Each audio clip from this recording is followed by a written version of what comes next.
कर रही हूँ। एसआईआर की बात की, आपने एसआईआर की बात की, मैंने उस पर आपसे सवाल किया, अब आप अलंग पर जंप कर रही हैं। में जब चुनाव होता है तो वहाँ बीजेपी चुनाव जीतती है, क्योंकि मैं इलेक्शन कमीशन की प्रवक्ता नहीं, फिर भी जब झूठ देश में परोसा जाएगा तो हमारा भी कर्तव्य है कि हम सच को सामने लाएं। कंचना यादव के पास लेकर चल रही हैं। कंचना यादव, लेकिन सवाल यहाँ पर ये है कि दो आप हलफनामा दो, अपनी शिकायतें रखो या फिर माफी मांगो, अब ये क्या है? जन जी कहते किसको है? करोड़ 15 साल से 28 साल के जो उम्र के लोग हैं वो, तो क्या उनको अच्छी शिक्षा की जरूरत नहीं है?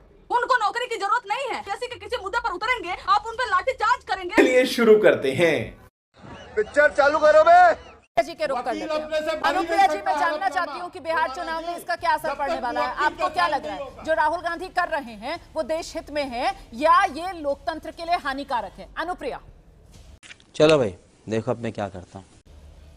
रुमाना जी, मैं 2 मिनट का समय चाहूंगी और मैं चाहूंगी कि मुझे 2 मिनट दीजिएगा कि बाकी प्रवक्ताओं ने अपनी बातों को रख लिया है। देखिए, बिहार चुनाव में और बिहार के चुनाव के इस बेला में यह महादेवपुरा और कर्नाटका का के अलंद की भी चर्चा कर करके कांग्रेस एक बात तो साबित कर दी है कि कांग्रेस बिहार में अपने राजनीतिक हैसियत को नापने के लिए यहाँ पे निकली थी और उन्होंने जो झूठ की खेती 2024 के लोकसभा में की थी और जिसका उनको परिणाम मिला था कि 90 सीटों पे उनकी जो बढ़ोतरी हुई थी 99 सीटों पे, तो उनको ये लगा कि झूठ की खेती करते रहें और इस तरह के अपने परिणाम इनके पाले में। बहुत आश्चर्य होता है मुझे कि बिहार चुनाव में जब इलेक्शन कमीशन एसआईआर की प्रक्रिया कर रही है, जहां पे आपको राजनीतिक दल होने के नाते BLA 1 और BLA 2 आपको तैनात करना था, उस समय में आपने अलंद की बात कर दी, आपने महादेवपुरा की बात कर दी। Good question. अब अलंद पे मैं आती हूँ, विकल्प प्रेस कॉन्फ्रेंस था आप एक बात समझिए कि एसआईआर पे तो विपक्ष गदगद है ना भाई, एसआईआर पे तो विपक्ष गदगद है। आप लोगों ने तो एसआईआर को लेकर कुछ कहा नहीं, विपक्ष तो कह रहा है कि साहब आधार जो है वो सुप्रीम कोर्ट ने तो अनिवार्य कर दिया है, 11 दस्तावेजों के साथ साथ आधार भी जोड़ दिया सुप्रीम कोर्ट ने। विपक्ष तो गदगद है। मैंने 2 मिनट मांगा था, आप 2 मिनट आप ही के पास आ रही हूँ, एक्स्ट्रा 1 मिनट के लिए आ रही हूँ आपके पास। 2 मिनट क्या, 1 मिनट एक्स्ट्रा दे रही हूँ आपको। एक और सवाल पूछ लिया, ठीक है।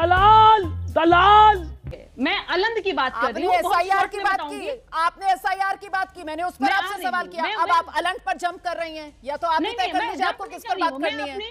मैं अपनी बात को पूरी कर रही हूँ और मैं आइए अलंद पर, आइए अलंद पर बात करते हैं। भी बोलूंगी, आइए ना अलंद पर बात करते हैं, अलंद पर बोलिए। अलंद में 2018 में जब चुनाव होता है तो वहाँ बीजेपी चुनाव जीतती है, क्योंकि मैं इलेक्शन कमीशन की प्रवक्ता नहीं। कह दो कि ये झूठ है, फिर भी अगर झूठ देश में परोसा जाएगा तो हमारा भी कर्तव्य है कि हम सच को सामने लाएं। ठीक है, बीजेपी में 2018 में बीजेपी जीती और उनकी वोट थी 76,815 और कांग्रेस को था 76,118।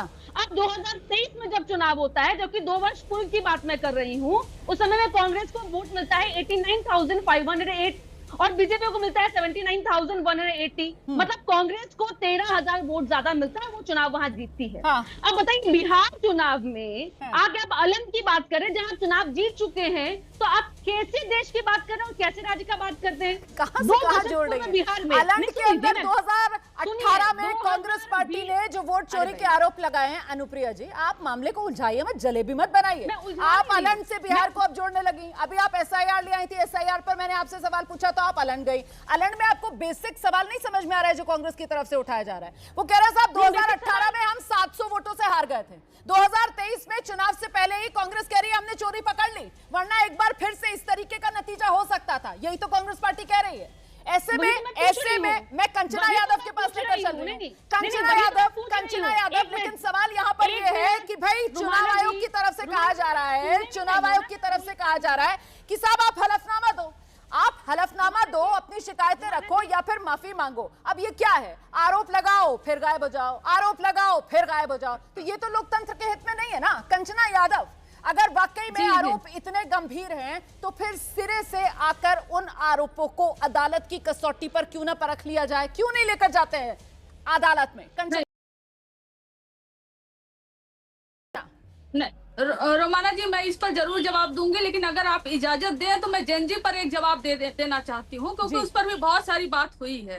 तो जेनजी हमारी, रोमाना जी सबसे पहले समझना होगा कि भारत हमेशा पीसफुल प्रोटेस्ट के लिए जाना गया है। बहुत बड़े बड़े आंदोलन हुए हैं, बड़ी बड़ी सत्ता यहाँ से गायब हुई है, हटाया गया है, बड़े बड़े सत्ता को हटाया गया है। तो यह कह देना कि जिस तरीके से जेनजी नेपाल में किया, जेनजी कहीं करेगा भारत में होगा, ये जिस तरीके से बीजेपी माहौल बना रही है ऐसा नहीं होता। हमारे यहाँ के जो लोग हैं ना, जनता है, बहुत धैर्यवान है, बहुत पीसफुल प्रोटेस्ट होता है। अगर कहीं से वायलेंस होता है तो सरकार की तरफ से पहल होती है, जनता की तरफ से नहीं होती। आप रिसेंट के आंदोलन, चाहे किसान आंदोलन है या कुछ भी आंदोलन उठाकर देख लीजिए। दूसरा, जेन जी कहते किसको है? जेन जी उनको कहते हैं जिनका जो 1997-90 के बाद और 2012 डिजिटल एज में पैदा हुए, सोशल मीडिया के जमाने में जो लोग पैदा हुए हैं, और उनकी जनसंख्या हमारे देश में लगभग 40 करोड़ है।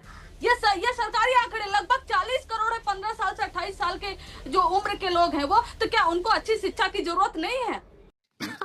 सही पकड़े हैं। उनको नौकरी की जरूरत नहीं है। अगर उनके बारे में बात हो, अगर ये बात हो कि अगर नौकरी सरकार नहीं देगी तो वो आंदोलन कर सकते हैं। ये बड़ी अच्छी बात कही आप। आंदोलन का मतलब हमेशा वायलेंस भरा आंदोलन तो नहीं होता ना रोमाना जी, पीसफुल आंदोलन भी हो सकता है। तो इसका कहां से आप कहां पर लिंक जोड़ रहे हैं? अगर वो जेन जी आज आंदोलन करने बिहार में बीपीएससी के किसी मुद्दे पर उतरेंगे, आप उन पर लाठी चार्ज करेंगे, तो वायलेंस जेन जी की तरफ से नहीं हो रहा है, वायलेंस सरकार की तरफ से हो रहा है, बीजेपी और जदयू की तरफ से हो रहा है। बात तो सही है। तो ये जो आप जिस कन्विक्शन से एक सेकंड कंचना, लेकिन आपने जिस कन्विक्शन से यहाँ पर जेनजी को लेकर अपनी बात रखी, मैं तो हैरान हूँ। अभय दुबे जी तो यही कहते रह गए, कांग्रेस के प्रवक्ता हैं, और वो जो सोशल मीडिया पर पोस्ट है वो कांग्रेस की तरफ से राहुल गांधी ने किया है, और अभय जी तो इसी बात को लेकर खुश हैं कि बीजेपी भय में है, डर अच्छा है। अभय जी तो यही कहते रह गए। हाँ, आप जरूर यहाँ पर अभय जी को भी आप गलत कोट कर रही हैं, राहुल गांधी जी को भी आप गलत कोट कर रही हैं।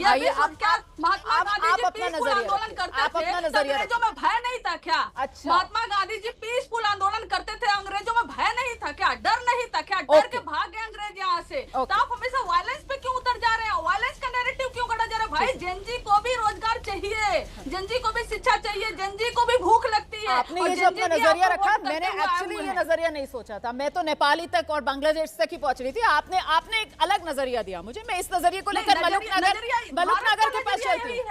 ठीक है, बिल्कुल सही बात है। हमने अंग्रेजों से भी जो आजादी ली वो महात्मा गांधी के नेतृत्व में अहिंसक तरीके से लड़कर ली ना।